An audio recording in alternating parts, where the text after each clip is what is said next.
Hey everyone, it's Cash Miller for another edition of CSN. This week, Colorado banned Sean Keeler of the Denver Post from any press conferences.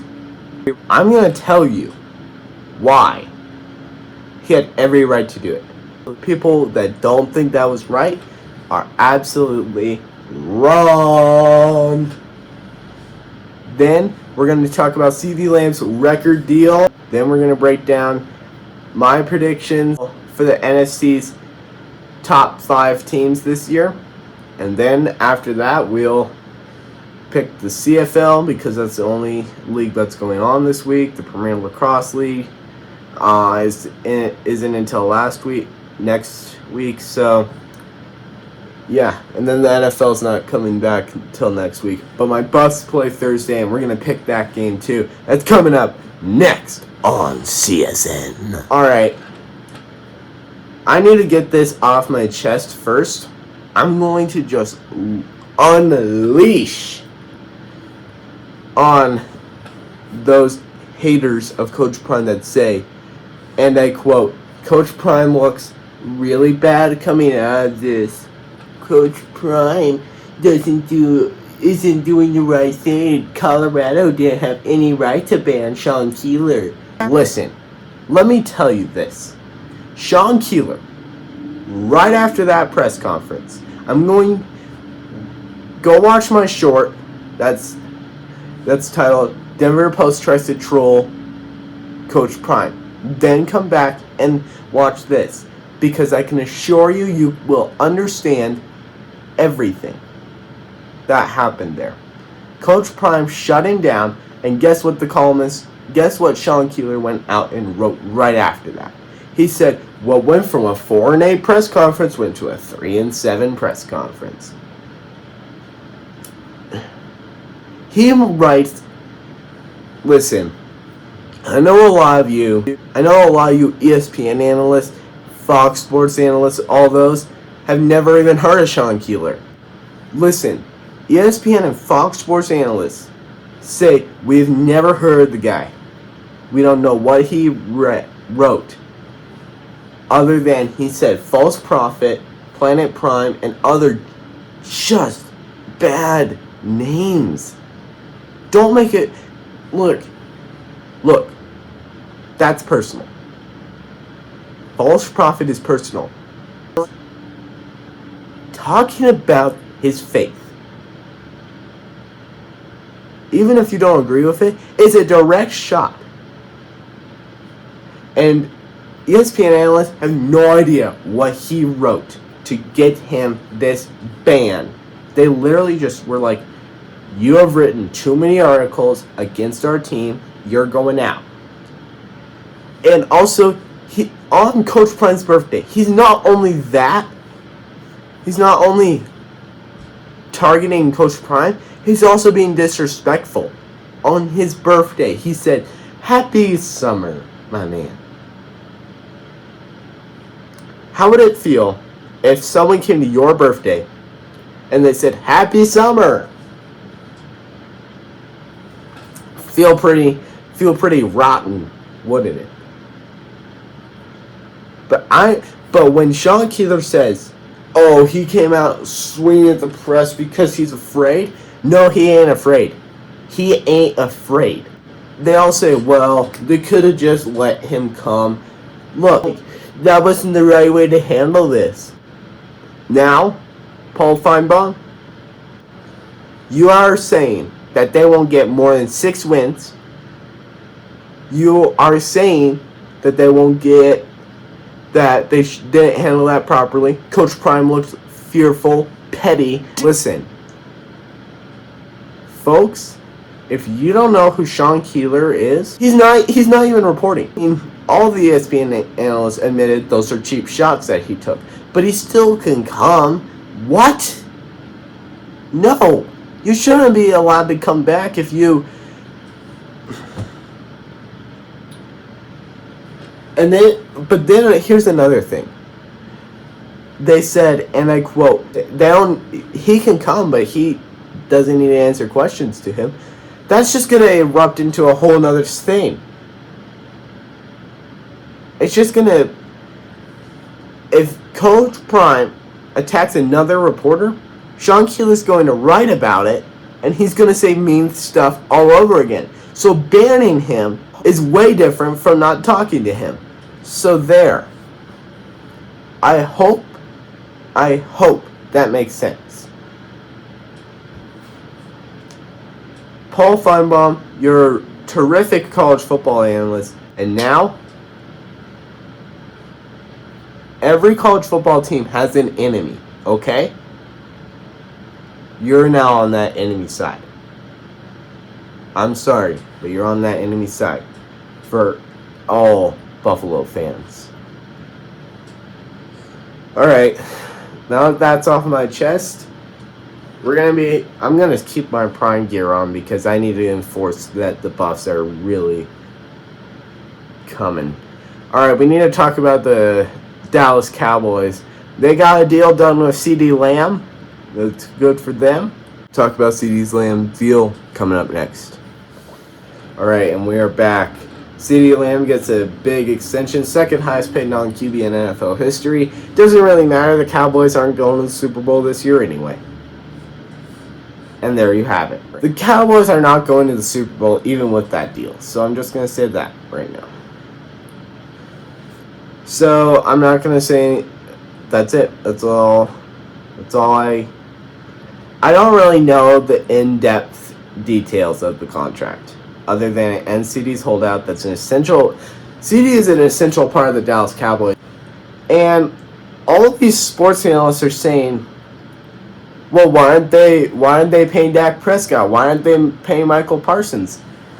Because Micah Parsons still got a year or two left on his contract, so why rush him? Dak, on the other hand, I can see the urgency, but I also see the reason that they're not getting it. It's because Shedeur Sanders is probably going to go there, and Jerry is saving up his money, and he's going to say, "Hey, Dak, I don't know how to tell you this. You can either go to backup quarterback or you can ship out. Ship Prescott out, bring Shedeur in." But I really don't know what these sports analysts are thinking. Like, all the Buffalo fans know that Shedeur is going to Dallas. Like, even like regular everyday people say, "Oh, he's going to Dallas, bet you $1 million." Why aren't these sports analysts are like, "Well, Dak Prescott, no, don't focus on, you can focus on Dak Prescott now, but when he's gone, what are you going to talk about? You're going to say, oh, Shedeur's not going to adjust to the NFL that well." Listen, this is why I like to talk sports on this channel. Because sports analysts make me so mad when they talk trash about CU, Denver Broncos. I could talk trash about Patrick Mahomes, though. One thing I have noticed is they're not even... So, here's what they're probably thinking. They're probably thinking, well, if they don't get a deal with Dak Prescott done, he's going to ship out. They're going to bring Trey Lance up to starting quarterback. No, that's not what's going to happen. Trey Lance ain't getting that starting job in Dallas for a while. I need to stop talking about the Cowboys and their whole controversy because it gets a little confusing at times. Alright. Pretty much all I wanted to talk about today. Alright, let's make some picks, but really quick, the top 5 teams for the NFC this season. Alright, and we are back. Top 5 teams for the NFC predictions. Let's look at number 5. I have the Chicago Bears at number 5. The number 5 team for the NFC this year. The Bears went undefeated, preseason champions. Good job, Chicago. And I believe that Caleb Williams is really going to do well in Chicago. He may even lead them to a playoff berth. Number 4 team in the NFC, I'm going to go with the Rams. Sean McVay has done a terrific job out there in LA, and the Rams are going to try to fight back and get that Super Bowl. Number 3, Philly. Now you're probably thinking, well, where's Dallas? Where's Dallas, Cash? I don't have them in my top 5. Sorry. But Philly, they're going to make a bounce back this year. Number 2, San Fran. I love Brock Purdy. I love Kyle Shanahan. I love all those guys on the San Francisco staff. I just don't think this year they're going to be as good as they were last. But if Brandon Ayuk comes back, that might be a different story. They are, but keep an eye on them. They're going to try to win. Number 1 team, Detroit. By far, the Detroit Lions are one of the best teams I have ever seen. And I have never seen the Detroit Lions be good until the last couple of years. So I'm excited for the NFC. Those are your top 5 teams in the NFC. Alright, I'm going to do a video later this week. Probably on, let's say I'm going to do it. Watch out for Thursday.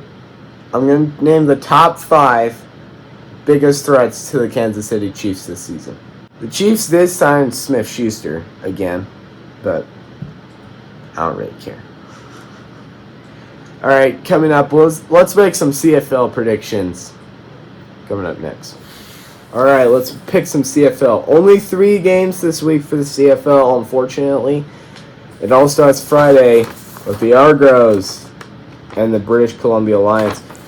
BC has lost, 4 straight games.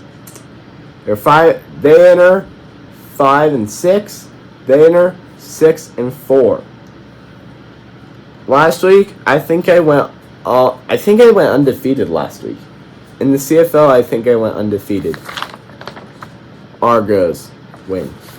Then Saturday, it'll be Red Blacks, it'll be Ticats. I'll be watching college football, so I don't really care who wins, but I'm going to go with the Red Blacks. 7-2, they'll win that game. They'll win it, for sure. And then to cap off the week, the Alouettes, who just broke 10 wins, and the Stampeders. Alouettes. Easy pick right there. Alright, those are your CFL picks from the week. Coming up, we're going to talk a couple more big news stories, and then we'll wrap up the thing. Coming up next. Alright, we're back. And the Big 12 is eyeing UConn for possible expansion. For basketball, that'll be great. For football, that'll be a trash can fire. I'd be in support for that, for basketball and otherwise, but I don't know about football. Football, they were good a couple years ago, made a bowl game, but don't put any money on UConn, please. And then there's, of course, the game-winning kick for Georgia Tech. The Rambling Wreck from Georgia Tech. Now, you're probably thinking, wow, Cash, you were right. Last week, Cash was right. Cash was right last week, right? Yes, I was. And I'm very glad about it. I'm just pumped for college football. And my dad went for who? Who did he go for, you think? He went for Florida State. We were out mowing that day, so I'm watching it while I'm on my ride-on mower, and then 5 seconds later, and then stop mowing, sit back in my chair, and he just drills it, and I'm like, yes!